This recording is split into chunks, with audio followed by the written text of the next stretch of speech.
Around midnight on April 30th, 1898, a squadron of 9 American warships dimmed their lights and slipped past the Spanish defenses guarding the capital city of Manila.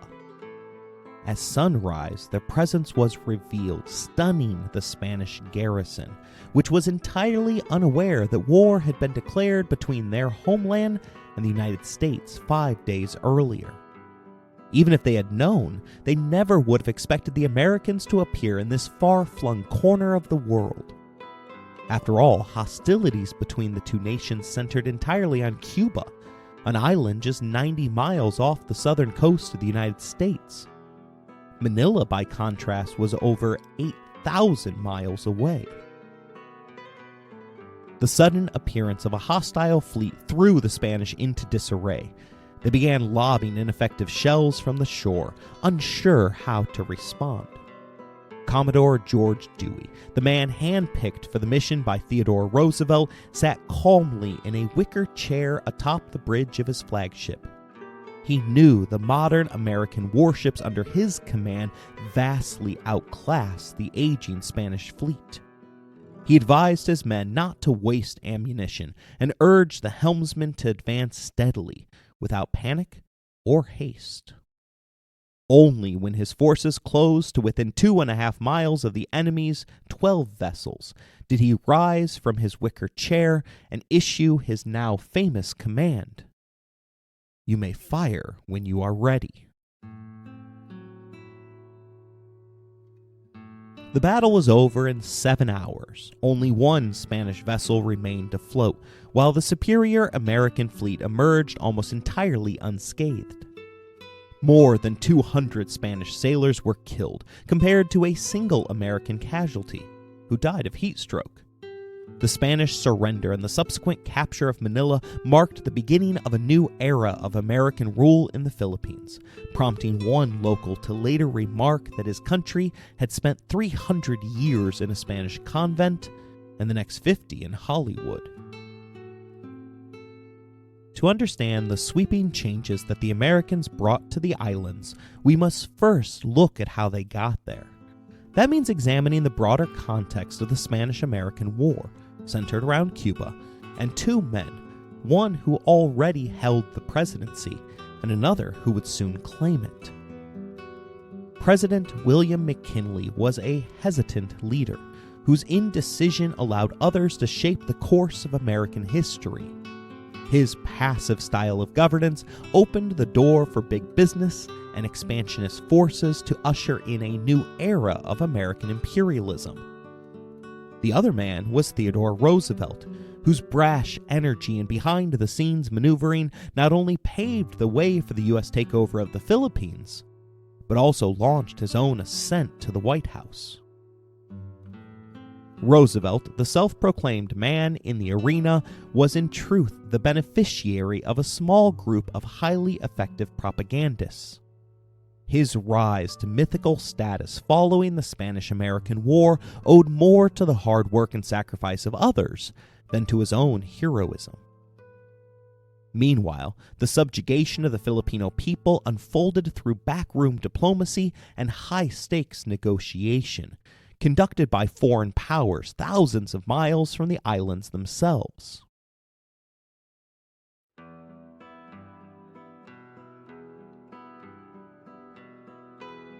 You're listening to Empires, Anarchy, and Other Notable Moments, a podcast designed for deep dives that assist in the teaching of history.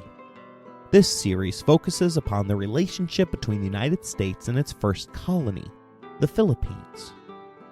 Episode number 2, To Hell with Spain.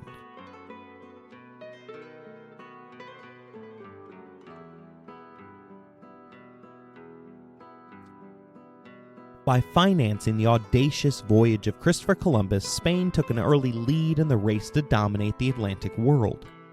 With help from their countryman, Pope Alexander VI, the Spanish secured exclusive rights to the New World.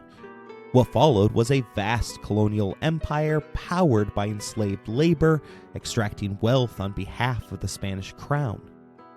But that wealth was largely squandered. Instead of uplifting the Spanish people, it propped up a monarchy obsessed with funding futile wars aimed at restoring Catholic dominance across Europe. Over time, Spain's imperial holdings began to crumble. Spanish Florida was absorbed into the United States.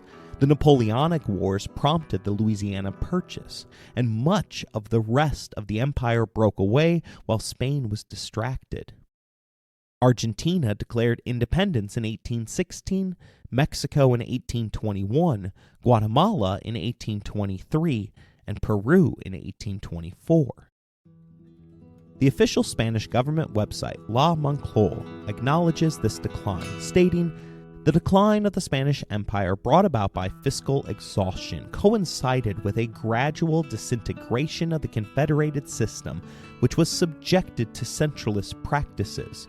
In addition to these two factors, Spain was also the victim of its own success. The incorporation of the Americas and the expansion of transoceanic navigation shifted the European geo-economic axis from the Mediterranean to the Atlantic, relegating Spain to a peripheral position." Harvard professor Graham Allison developed a theory known as the Thucydides trap, which suggests that when a rising power threatens to displace an established one, war is often inevitable. Today, that theory is often cited in discussions about the United States and China. But in the final decade of the 19th century, it was Spain and America on opposite ends of that power shift, one in decline, the other ascending rapidly. Despite the many challenges that came with the end of Reconstruction, post-Civil War America experienced a surge of prosperity. The South remained largely agricultural, but the rest of the country boomed. Waves of immigration, along with rapid advancements in transportation and communication, helped fuel industrial growth. New sectors like petroleum refining, steel manufacturing, and electric power powered an economic transformation. The frontier had been tamed, manifest destiny achieved. By the end of the 19th century, the United States had 48 states. Alaska and Hawaii wouldn't join the Union until 1959. Spain, meanwhile, was in freefall, clinging only to Cuba and the Philippines, the last remnants of what had once been the envy of Europe. After the death of King Alfonso XII, his Australian widow, Maria Cristina, became Queen Regent. The king, nicknamed the Peacemaker, had restored the monarchy following a brief experiment with republicanism. During his short reign, he ended a Spanish civil war and brought temporary peace to Cuba after 10 years of rebellion. But at just 27, tuberculosis cut his reign and life short, leaving behind his wife and their 3 young children. The peace he'd achieved turned out to be the calm before the storm. Historian Stanley Carnell writes, "Christina's only concern was to preserve the throne for the heir, 12-year-old Alfonso XIII. The liberals in Spain seized on the Cuban issue to menace the crown. Concessions, they figured, would enfeeble the monarchy and eventually lead to a restoration of the republic that had ruled briefly 20 years before. She feared them no less than she did the ultra-conservative Carlos, partisans of the pretender Don Carlos, her husband's brother. The Carlists were looking for the slightest hint of weakness in Cuba as a pretext to replace the Queen Regent with a more reactionary regime. The third and final Cuban War for Independence began in 1895. Known as the Necessary War, it echoed the Philippine struggle for freedom under José Rizal. Only this time, it was led by another writer, poet, and activist, José Martí.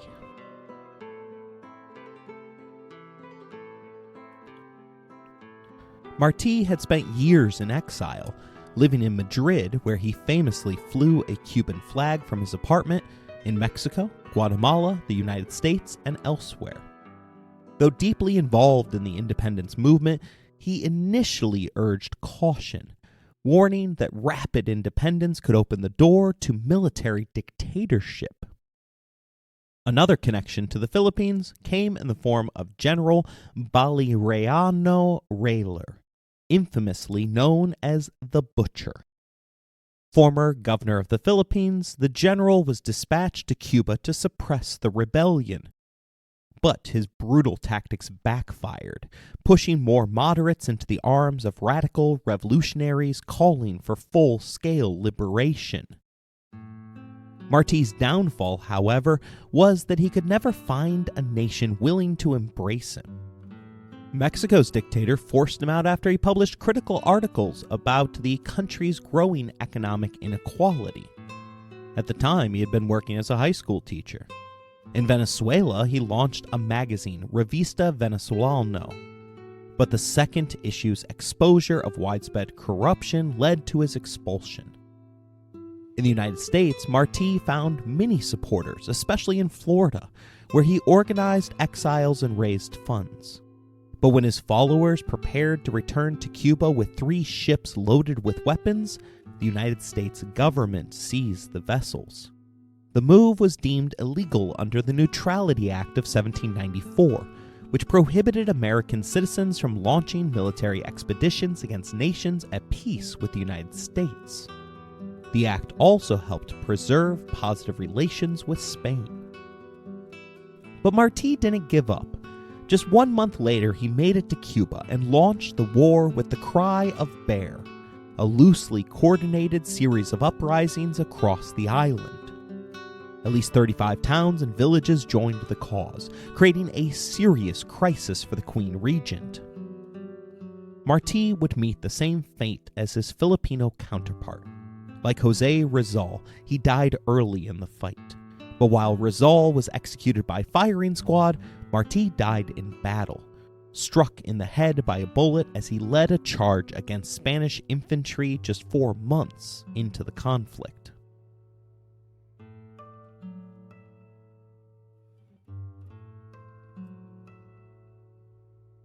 General Weyler, better known by his infamous nickname the Butcher, was soon dispatched to restore order to Cuba. He immediately encountered a challenge that has plagued imperial powers throughout history: how to suppress nimble insurgents fighting for their freedom while on home turf. Spanish troops operated by the book. They marched in formation, required steady resupply, and relied on local communities for food and resources. The Cuban rebels, on the other hand, used hit-and-run tactics, lived off the land, and vanished into the civilian population. As long as the local people remained sympathetic to their cause, every Spanish soldier was at risk of being knifed in an alley. The classic solution in such situations is to win the hearts and minds of the population. It's a phrase you've heard before, used by everyone from the French in Indonesia to the British Empire, the Bolsheviks during the Red Terror, and more recently the United States in Vietnam, Iraq, and Afghanistan. But you don't need a PhD in military history to know how often those campaigns failed. The Butcher didn't waste time trying to win over the Cuban people. Instead, he opted for the second play in the counterinsurgency playbook: Scorched Earth. Like General William Tecumseh Sherman during his infamous March to the Sea, the general set out to destroy everything in sight, hoping to flush out the rebels by making it impossible for them to hide among civilians. The strategy became known as Reconcentrador. Its centerpiece was the creation of tightly controlled military zones. Spanish troops, numbering more than 200,000, oversaw these districts. In order to empty the countryside of potential rebel sympathizers, over 300,000 Cuban men, women, and children were forcibly relocated from their homes. Once the population was removed, the Spanish military burned crops, destroyed food supplies, and drove off livestock, systematically eliminating any resource the rebels might use to survive. Weyler's hope was to trigger a final decisive confrontation, one he believed Spain's superior army would surely win. It was during this brutal campaign that American newspapers began referring to him as the Butcher. U.S. journalists had been closely following the Cuban struggle for independence, and the reports coming out of the island were horrifying. The reconcentration policy created overcrowded camps where food was scarce and disease spread like wildfire. Tropical illnesses and starvation tore through the confined population. Somewhere between 150,000 and 400,000 civilians likely died as a direct result of the general's tactics. Yet despite the devastation, the Cuban rebels persisted.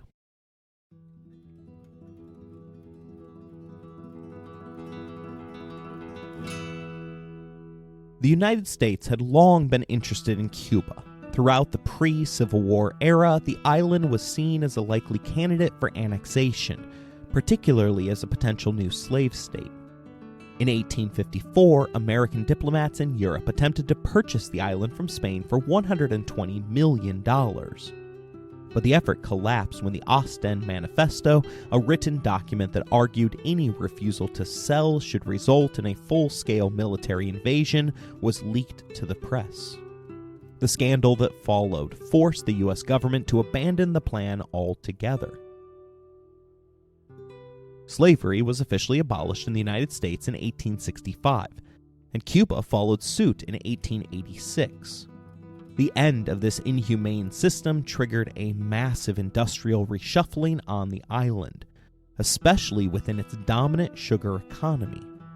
Transitioning from slave labor to wage labor required significant upfront capital and acted as a catalyst for modernization. Slavery, by its very nature, suppresses innovation. When your labor force has no voice, no autonomy, and no ability to leave, there's little incentive to invest in better processes or technologies. But with emancipation, the rules changed. American investors flooded into Cuba, eager to inject capital, install steam-powered mills, build railroads, and upgrade equipment, all in pursuit of profits from sugar exports. Businesses that embraced this new wave of modernization quickly outpaced those that didn't. As a result, a second wave of American capital swooped in to buy out struggling competitors at fire sale prices. Investors sought to achieve economies of scale and make Cuban sugar the darling of the global market. But the Cuban War of Independence, and particularly the Butcher's brutal reconcentration policy, brought the booming sugar trade to a halt. The conflict created massive losses for American investors, who quickly turned to Washington and lobbied the U.S. government to intervene, not for humanitarian reasons, but for economic ones. They wanted their profits back. They got help indirectly from the press. Often referred to as the Fourth Estate, the press plays a vital role in democratic societies, holding the government accountable and informing the public. But as anyone living in the 21st century knows, disinformation has always haunted the news business. The internet age may have accelerated the spread of falsehoods in exchange for clicks, but even the so-called golden age of journalism was filled with stories that prioritized drama over truth. With the bottom falling out of the newspaper industry, even highly reputable news organizations have found themselves chasing stories that sell, rather than stories that they need to tell. And this isn't just a modern problem. As historian Yuval Noah Harari puts it, humans are a post-truth species. The historian writes, "In practice, the power of human cooperation depends on a delicate balance between truth and fiction. If you distort reality too much, it will weaken you by making you act in unrealistic ways." For example, in 1905, an East African medium claimed to be possessed by the snake spirit Hongo. His message to the people of German East Africa was revolutionary: unite and drive out the Germans. To make the cause more appealing, he offered a magic potion that would allegedly turn German bullets into water, Maji in Swahili. Thus began the Maji Mahi Rebellion. It failed. On the battlefield, German bullets didn't turn into water. They tore mercilessly into the bodies of the ill-equipped rebels. Yet Harari continues, you can't organize masses of people without relying on some mythology. False stories often have an intrinsic advantage over the truth. If you want to measure loyalty, it's more effective to ask people to believe something absurd. If a chief says the sun rises in the east and sets in the west, no loyalty is required to agree. But if the chief says the sun rises in the west and sets in the east, only the truly loyal will applaud. Two men in particular played an outsized role in turning myth into reality and pushing the United States towards war with Spain: William Randolph Hearst and Joseph Pulitzer. Hearst, owner of the New York Journal, ran sensational headlines exaggerating the suffering of the Cuban civilians and accusing the Spanish of horrific, often fabricated atrocities. Not to be outdone, Pulitzer's New York World joined the race for readership.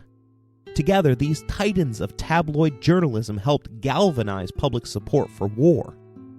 Hearst famously told one of his photographers, "You furnish the pictures, I'll furnish the war."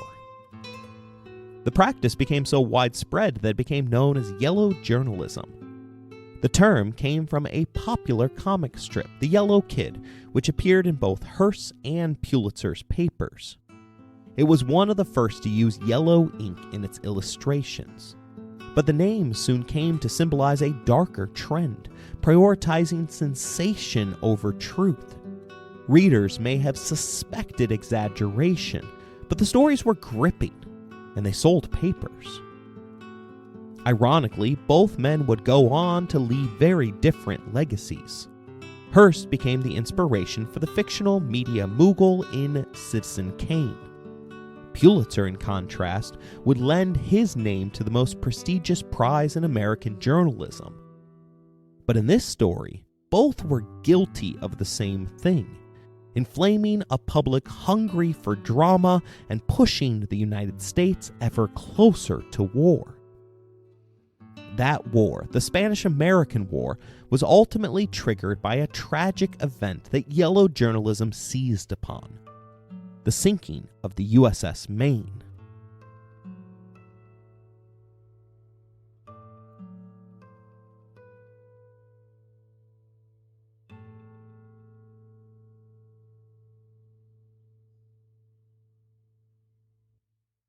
The president at the time was the ineffectual Republican William McKinley. His lackluster performance in the nation's highest office was, in many ways, by design. Indecisive by nature, McKinley quickly fell under the influence of the robber barons who dominated the U.S. economy during the Gilded Age. Though he had the power to confront monopolies, McKinley instead welcomed them in through the front door, accepting massive campaign contributions from the country's wealthiest elites. Historian Stanley Carnow writes that the 25th president, unable to lead, was fated to follow. The son of a small-town ironware manufacturer, McKinley described himself as a simple country boy. But the Civil War changed his trajectory. He enlisted as a private in the Ohio Regiment, where his calm under fire earned the attention of Rutherford B. Hayes, a kindly Cincinnati lawyer serving as a lieutenant colonel. At Antietam, McKinley distinguished himself by driving a mule train through shell fire and bullets to deliver hot food and coffee to the front line. Hayes later called him one of the bravest and finest officers in the Army. Still, the horrors of war left a lasting impression. After the conflict ended, a 22-year-old McKinley enrolled in law school and set up shop as a small-town attorney. By all accounts, he would have been content to remain that way. But when Hayes became governor of Ohio, McKinley was plucked from obscurity and quickly promoted through state Republican ranks. Once Hayes ascended to the presidency as the 19th commander-in-chief, McKinley followed him again, this time to the U.S. House of Representatives, where he spent 14 years quietly becoming the nation's leading expert on tariffs. Abraham Lincoln's victory in 1860 had ushered in a long era of Republican dominance, with the party winning the next 4 presidential elections. Their streak was broken by Democrat Grover Cleveland, who lost re-election but returned to the White House 4 years later, becoming the first of only 2 presidents in American history to serve 2 non-consecutive terms. Seeking to reclaim the presidency yet again, Republicans turned to the reluctant but dependable McKinley. By then, 2 things were well known about him. First, that he was a competent, hard-working public servant. And second, that he rarely said no. He won the election against William Jennings Bryan, though, as was often the case with McKinley's life, the victory owed more to his opponent's flaws than his own merits. Bryan had fractured the Democratic base by alienating Southern conservatives with his proposal to abandon the gold standard. This internal division plagued the Democratic Party throughout the era. The Electoral College made it impossible to win the presidency with support from just one region, and the Democrats were struggling to build a coalition that spanned Northeast elites, many of whom had embraced multiculturalism, and rural Southerners, who still clung to deeply entrenched racial attitudes. The tension proved to be too much. Bryan would go on to fail in all 3 of his presidential bids. Once in office, the naive McKinley quickly found himself in the pocket of big business.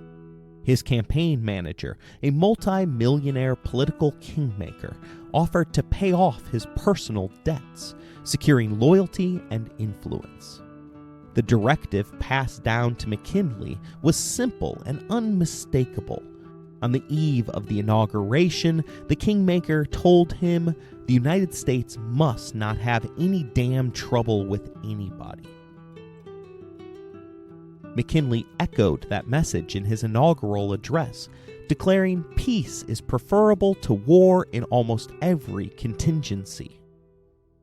But barely a year into his presidency, a U.S. naval fleet would sail into Manila Bay under his orders. At least technically under his orders.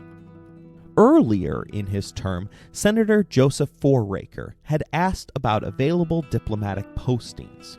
McKinley reportedly told him the only opening was an undesirable spot called Manila, which he admitted was somewhere away around on the other side of the world. Where exactly, he wasn't sure. By far, however, the most consequential appointment McKinley made was naming John Long as Secretary of the Navy.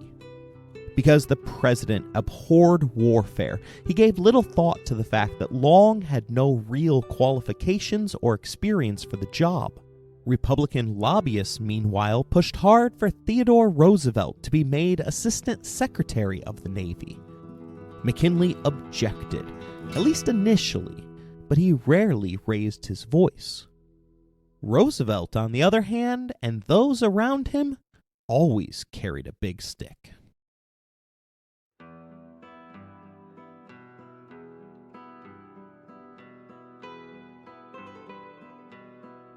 Roosevelt is a fascinating case of failing upwards.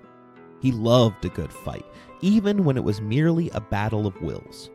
After making a national name for himself in government, he found his next challenge as New York City's police commissioner. Tasked with rooting out corruption, Roosevelt quickly ran afoul of Tammany Hall, the political machine that had once propelled Martin Van Buren to the presidency and still maintained a strong grip on the city. It was an unusual place for a meteoric political rise to begin. Roosevelt had been born into one of the wealthiest families in America. After graduating magna cum laude from Harvard, the expected path for someone of his station was a prestigious job with an elite salary. Instead, he dove into the political lion's den of 19th century New York law enforcement, where challenging the status quo was often a good way to get yourself killed. At this point in his life, Roosevelt was guided by two core beliefs. The first was a lesson from his father, that with great wealth comes great responsibility. The second was a worldview he shared with classmates at Harvard, where he declared that society was split into two groups, those who govern and those who are governed. He fully intended to be the former. At just 23, Roosevelt became the youngest elected state assemblyman in New York. He immediately targeted the city's corrupt elite, moving with such speed and ferocity that the press dubbed him the Cyclone Assemblyman. But tragedy struck in 1884, when both his mother and his wife died on the same day, Valentine's Day no less. Devastated, Roosevelt left the city and retreated to the remote Dakota Territory, where he briefly reinvented himself as a rancher. He eventually returned to politics as the cowboy candidate, though his bid for mayor failed. Undeterred, Roosevelt penned a series of books before returning to public service in a federal role investigating police corruption. That brought him full circle, back to New York as police commissioner. In that role, Roosevelt armed officers not only with nightsticks but with guns.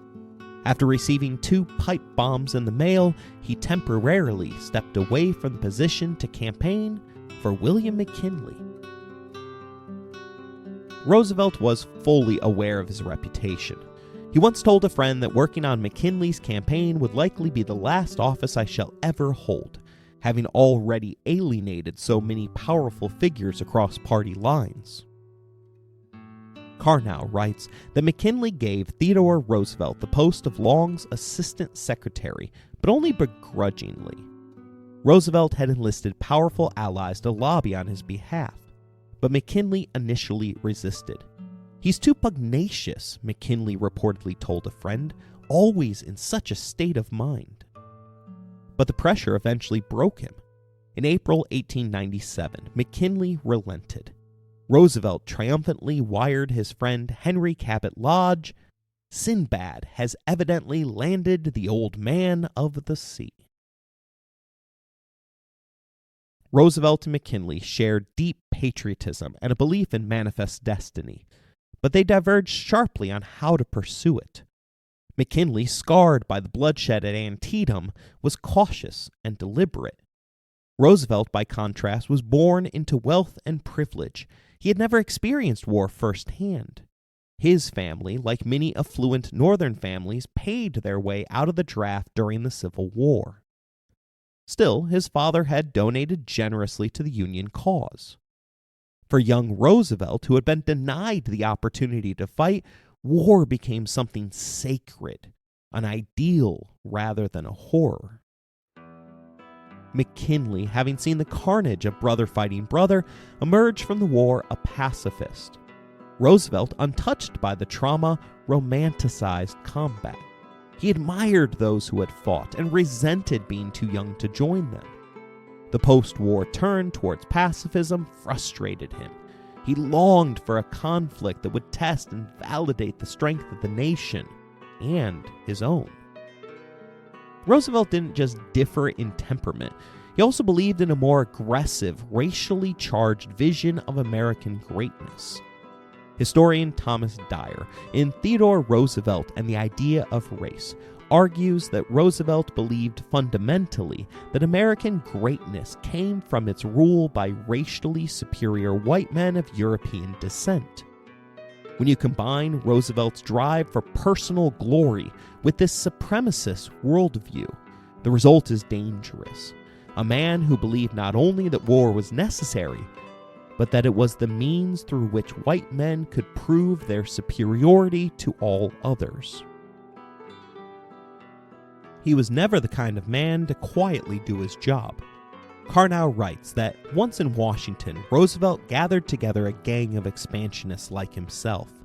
The group included Senator Henry Cabot Lodge, naval theorist Alfred Thayer Mahan, Commander Charles Davis, Chief of Naval Intelligence, and Admiral George Dewey, now head of the Navy's Bureau of Inspections. They were joined on occasion by Charles Dana, editor of the New York Sun, and were supported from afar by John Hay, the U.S. envoy to London and future Secretary of State. Under the chandeliers of the old Metropolitan Club, they dined, plotted, and debated. Carnot called them respectable gentlemen who would have bristled at the word, but they were conspirators. Each man left a mark on history, but Mahan deserves special attention here. Born at West Point, where his father taught military engineering, Mahan served in the Civil War before launching a second career as a professor at the Naval War College in Newport, Rhode Island. There, he published The Influence of Sea Power Upon History, a foundational text in American military strategy. Mahan argued that national security and international supremacy depended on naval power. But building a fleet wasn't enough. Those ships would require coaling stations, armament stockpiles, and bases across strategic global corridors. This idea reshaped how American leaders thought about Manifest Destiny, not as a continental project from sea to shining sea, but as a global one, stretching from pole to pole. The implications were immense. At the time of the Battle of Manila Bay, the U.S. fleet was over 7,000 miles away from its nearest American base. The captain hesitated to fire, knowing the risk of running out of supplies. In hindsight, his boldness paid off, but the lesson was clear. Without overseas depots, victory would never be guaranteed. Mahan's ideas were not only influential in the United States. Germany's Kaiser Wilhelm II wrote, "I am just now not reading but devouring Captain Mahan's book, and am trying to learn it by heart." A chilling statement, considering that Mahan predicted the next great world conflict would emerge between a declining England and a rising Germany, and that naval power would determine the victor. Shortly thereafter, Wilhelm began a massive naval modernization effort. One of the most significant outcomes of that initiative? The invention of the military submarine, the U-boat. At Newport, Mahan fostered a hive mind of like-minded naval officers who would go on to command U.S. fleets during the coming imperial era. Roosevelt, not a naval man by training, quickly became one of Mahan's loudest political champions. In one fiery speech, he used the word war 62 times, proudly declaring that all the great masterful races have been fighting races. No triumph of peace is quite so great as the triumphs of war.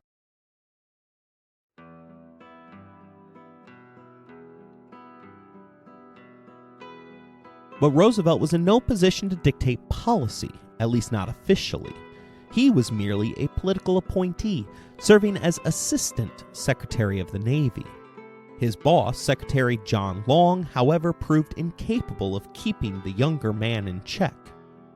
Long admitted as much in his diary, writing, "Roosevelt will dominate the department within 6 months." It didn't help that Washington's sweltering summer heat, unmitigated by air conditioning, drove Long to spend the season in cooler New England. That left Roosevelt with a free hand in the capital. By June 1897, he had approved a war plan that would sound familiar to anyone acquainted with the coming conflict. As Carnot explains, it bore the imprint of Mahan's global thinking. In the event of war with Spain and the Caribbean, the U.S. Navy would blockade Cuba, while a small American infantry force landed on the island.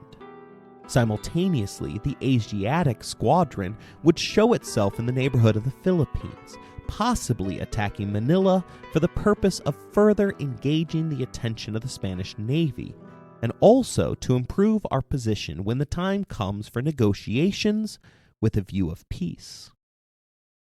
Roosevelt managed to present the plan to President McKinley, but the president remained deeply reluctant to assert American power abroad.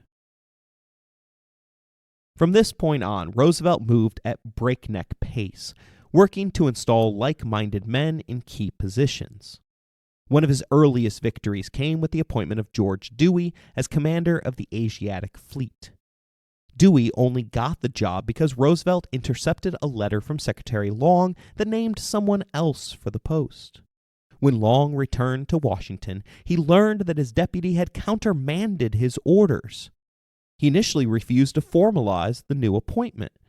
Ultimately, however, he relented, believing it would be unfair to penalize Dewey for Roosevelt's insubordination. Carr now tells us that at this point, Roosevelt wrote to a friend proclaiming that I am having immense fun running the Navy, as if he were in charge of the department. He was in all but title. Abounding with energy, he labored around the clock, purchasing new weapons, procuring ammunition, ordering coal, reassigning ship captains and crews, recruiting men, and reviewing deployments. The docile Long, dazed by his deputy's zeal, watched helplessly, almost regretting that he had unshackled a bull in a china shop, as he confided in his diary. There's one thing, however, that Roosevelt couldn't do: declare war. Fortunately for him, an opportunity soon presented itself in the form of a national tragedy, the sinking of the USS Maine. American business interests had successfully lobbied McKinley to position a U.S. warship in proximity to Cuba, just in case tensions escalated. The Maine was stationed in Key West, only a 5-hour steam from Havana. Consul Fitzhugh Lee, Robert E. Lee's nephew, was stationed in Havana, and despite concerns about his Confederate past and potential racial bias, he emerged as a strong advocate for the Cuban revolutionaries and a vocal critic of Spanish rule. To reassure Lee and provide a visible show of support, McKinley gave him direct authority to summon the Maine, which Lee did almost immediately. Meanwhile, McKinley worked quietly behind the scenes to prevent war from reaching America's shores. Carr now writes that Spain's embattled Queen Regent, Maria Cristina, assured him that she could handle matters as long as the United States refrained from helping the Cuban insurgents until Prime Minister Sagasta's reforms had been given a fair chance. But her position was precarious. As Carr now explains, the Queen was trapped. If America intervened, she will have no choice between losing her throne or losing Cuba at the risk of a war with us. In McKinley's mind, the best course of action was to stay calm, resist provocation, and avoid entanglement.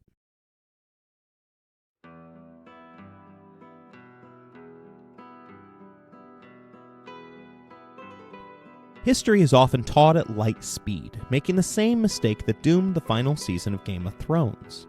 That show rushed through months of story development in the blink of an eye, teleporting characters to where the action was without showing the slow build-up that made their choices feel earned.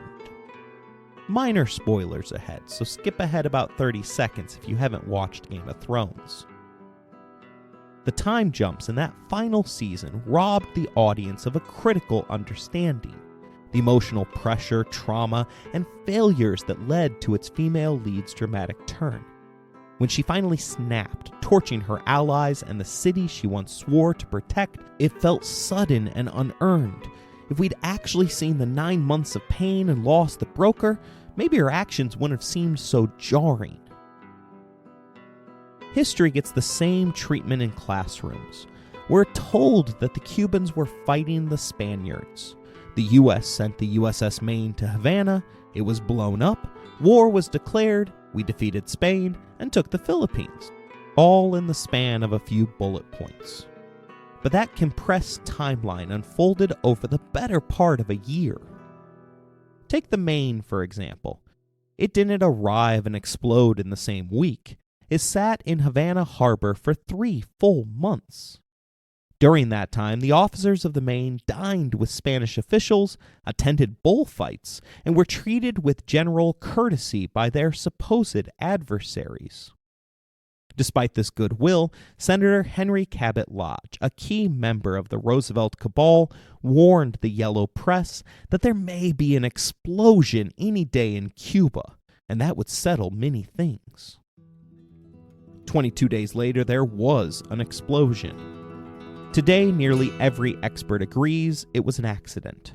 A design flaw had placed the ship's coal bunkers dangerously close to its ammunition magazines.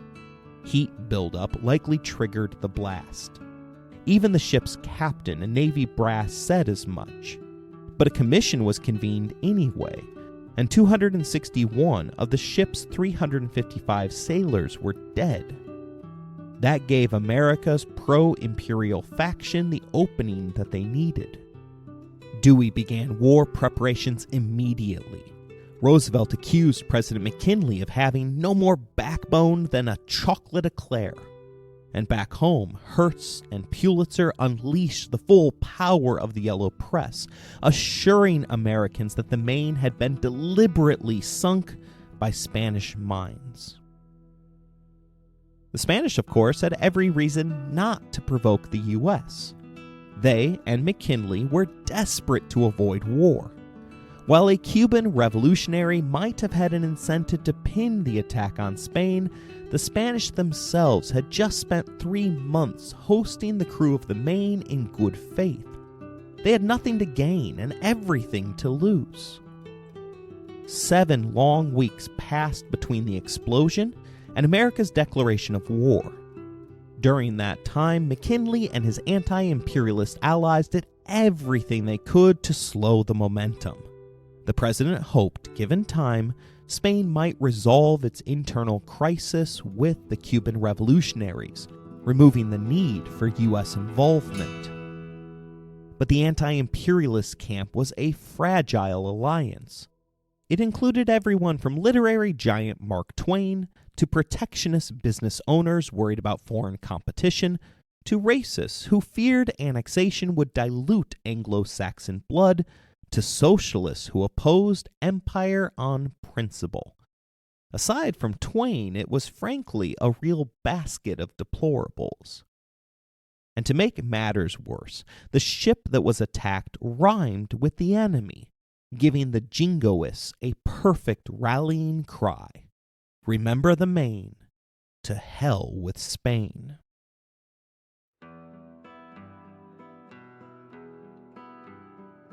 McKinley called for patience. He asked Congress to wait for the investigation's findings. He worked back channels with Madrid, even offering to buy Cuba outright. He requested additional war funds, not to attack, but to prepare, just in case. But eventually, political pressure made his position untenable. William Jennings Bryan, again the Democratic nominee, declared the time for intervention has arrived, and the public agreed. Carnell writes that McKinley became the target of the mounting delirium. He was hanged in effigy in Colorado.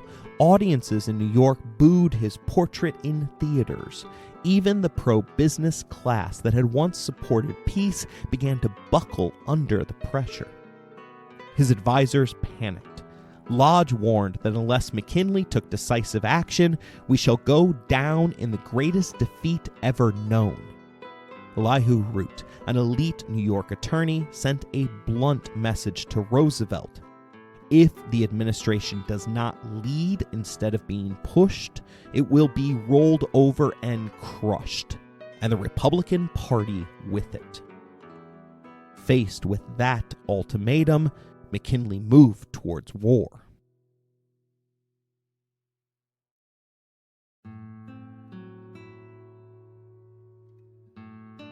Spain could have avoided all of this. A peaceful resolution through negotiations with the United States was technically on the table, but domestic politics made it a non-starter. The Queen Regent, Maria Cristina, believed that conceding Cuba would jeopardize her children's future, possibly even their lives. Still, she tried. Spain ended the hated reconcentration program and floated a plan for joint rule of the island. They even hinted at autonomy, but they stopped short of promising independence and insisted that any peace deal start with a ceasefire after the upcoming rainy season. It was too little, too late. President McKinley, in one last effort to avoid war, submitted a proposal to Congress. He expected it to fail. Why? Because he knew the white Protestant supremacists in Congress would never vote for something that might ultimately grant U.S. citizenship to the largely Catholic and often mixed-race population of Cuba. Senator Henry Teller of Colorado, however, figured out how to thread the needle. His amendment explicitly stated that the United States would not annex Cuba. With that reassurance, the racists backed down. Then the pro-imperialists hijacked McKinley's bill. They amended it to endorse Cuban independence and gave the president a mandate to use military force to make it happen. Carnell writes, McKinley signed it into law. By ceding his initiative to the legislature, he had abdicated his executive authority, but he was relieved to have the burden lifted from his shoulders. In Madrid, Spain's government cabled its general in Havana to consider war as declared. Strangely, they didn't bother notifying their man in Manila. After all, Cuba had been the centerpiece of every fraught negotiation, and the U.S. was more than 8,000 miles away from the Philippines. By all accounts, it seemed to Spain as though President McKinley still couldn't find Manila on a map. This is where Roosevelt's cabal came in. Senator Lodge kept them informed of the Senate's every move. Mahan had packed the Navy with officers who shared their worldview, and Roosevelt had already sent his hand-picked man, Admiral George Dewey, and the Asiatic Fleet towards the Philippines months earlier, long before war was declared. As a result, Dewey was positioned just 5 days away from striking Manila when the war finally became official. Still, the most audacious move belonged to Roosevelt himself. He resigned his post as Assistant Secretary of the Navy to join the 1st U.S. Volunteer Cavalry, the Rough Riders. By the end of the war, they'd be known as Roosevelt's Rough Riders. And while Teddy was certainly charismatic and larger than life, much of his legend was self-made. He brought along a personal press corps to document his every move. In reality, there weren't many pitched battles. The Spanish were already exhausted after years of fighting Cuban rebels. But one of the last major engagements, San Juan Hill, gave Roosevelt the image that would help launch his presidency. The way the story is usually told, Roosevelt charged up the hill, waving the stars and stripes, the very picture of American masculinity and heroism. But as historian Jerry Tousil reminds us, that moment was highly orchestrated. Waiting up there were 6 hand-picked reporters, he writes. They gave him the big reception. The media loved him. He was a colorful character and an adventurer. He was great copy. The full truth? Roosevelt and the Rough Riders were not alone in that charge. They were joined by the 9th Cavalry, a unit of black soldiers known as the Buffalo Soldiers. The Buffalo Soldiers had earned their name decades earlier from Native Americans who noted the texture of their hair and the fierceness of their fighting spirit, both reminders of the revered buffalo. These men had fought bravely in America's western frontier and now were doing so again, this time in a foreign war. They would later become icons of black resilience and pride, even inspiring Bob Marley's song Buffalo Soldier, which reframed their legacy as one of resistance against systemic oppression. Roosevelt, ever bold, ordered a charge up Kettle Hill, but almost immediately his horse got tangled in barbed wire, and he had to proceed on foot. He led the Rough Riders and the 9th Cavalry up the hill under heavy fire, taking it. But the real prize was San Juan Hill, just beyond. There, things didn't go quite as planned. In the chaos of battle, Roosevelt's booming voice was lost. Only 5 men followed him. Realizing how suicidal it would be to charge a fortified hill with so few, he wisely stopped to regroup. While he waited, other units, including the all-black 10th Cavalry, pushed ahead and took San Juan Hill. What happened next is one of the most forgotten and most revealing moments in American military history. Sergeant George Berry of the 10th Cavalry reached the summit of San Juan Hill. He carried 2 flags, the colors of his own regiment and those of the 3rd Regiment, passed to him by a wounded white soldier. He planted both flags at the top. Despite serving in segregated units, Berry saw his fellow soldiers, white and black, as part of a larger cause. He refused to let race divide the victory. He raised both standards together, a quiet but powerful gesture of unity in a country still deeply divided. For his part, Roosevelt praised the Buffalo Soldiers publicly and often, but the press, hungry for a hero, focused only on him. The legend of Roosevelt the Warrior was born. His myth-making machine was fully operational. He had his war and would catapult him into the White House. And so, in a war manufactured more by ambition, accident, and media frenzy than necessity, a self-anointed master race adventurer helped lead America into empire and into the 20th century.